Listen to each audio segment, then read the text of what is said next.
Welcome back to Healthy Living. Today's program focuses on alcohol addiction.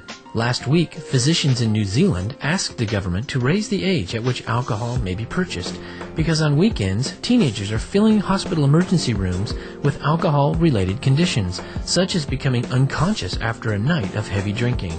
William Glatt, MD, an American expert on drug and alcohol addictions, recently spoke with Supreme Master Television about the dangers of alcohol consumption.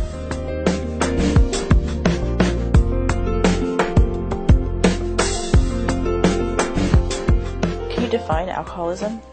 It's a progressive disease associated with tolerance, which means people need increasing amounts, and there's continued use despite adverse consequences.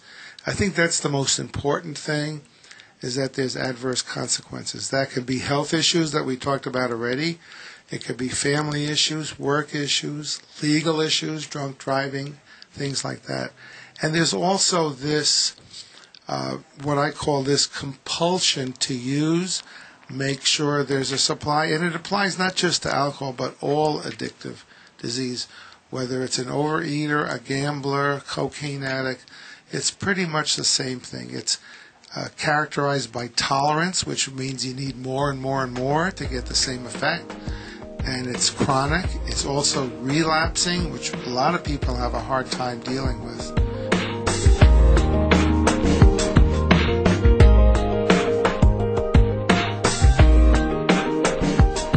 Many of those who become dependent on alcohol lose their perspective and rational judgment, a phenomenon doctors call denial.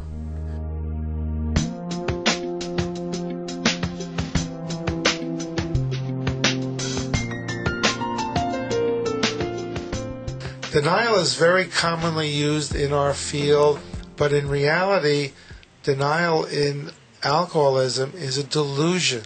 The delusion is that the alcoholic thinks they're doing much better. They have slurred speech, they're incoordinated to some extent, they have terrible chaos in their life, and they always think it's the other people. And very often the family buys into it. And the family has denial too. If the children didn't yell as much or argue as much with each other and did their homework, then daddy wouldn't drink. That's so common. That's what we call denial. Can you tell us about the family, how alcohol affects family? I think probably more than anything else, more than the physical aspects, are the deleterious effects on the family. So one of the things in the family that they need to do to get their loved ones into treatment is to let the adverse consequences occur. If you have a teenager that's arrested for drunk driving, the first thing the parents want to do is go down and bail them out. And in reality, they need to have an awakening. And if the spouse comes home and falls down drunk and throws up, everyone is cleaning up and putting them in bed and putting them in clean pajamas. Those are all enabling behaviors. So one of our jobs is mostly to educate the family to what they're doing is deleterious to getting the alcoholic to want to quit. Many times we get people who come into our program who are here because of their spouse, their children, their work. So they're in only to handle those consequences. And in the long run, that doesn't work. Can you share your holistic philosophy of treatment with us? Yeah, I think that was one of the reasons I got interested in this field also.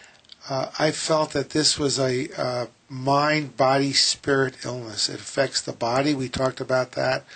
It affects the mind emotionally, with people doing all sorts of things that violate their basic values, and spiritual. I think if you look back at some of the early literature of AA, which is a very important organization, the founders had a spiritual awakening, and I think that's key.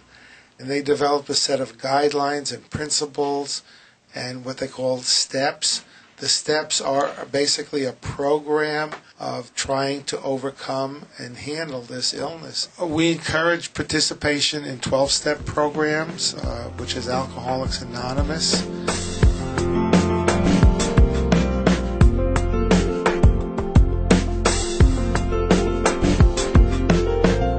Seeking assistance to overcome alcoholism is critical, and getting help sooner rather than later improves one's chances of realizing this goal.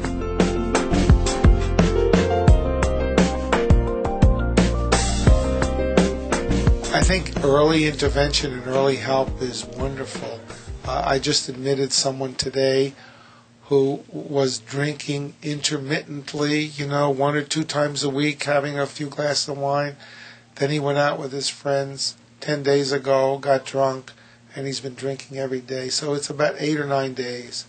And he realized he doesn't want to do this in his life anymore. So he came in, he was hospitalized today. He'll be in a few days, and he'll get back on track. Of course, he's had many years of sobriety. This is where I talked about early on that so many of my colleagues and so much of society has a hard time accepting that this is a chronic relapsing disease. And this is a classic example. And if you open up your arms to these people and accept them for the illness that they have and deal with them, I think everyone is much more satisfied.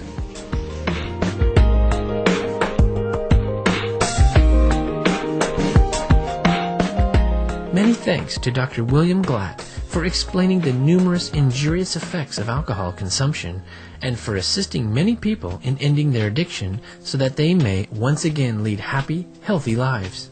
Kind viewers, thank you for your company on today's episode of Healthy Living.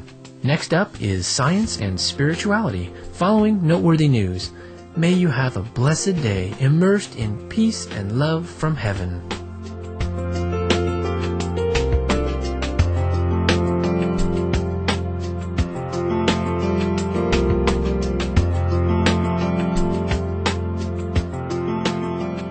For more details, please see www.suprememastertv.com/HL.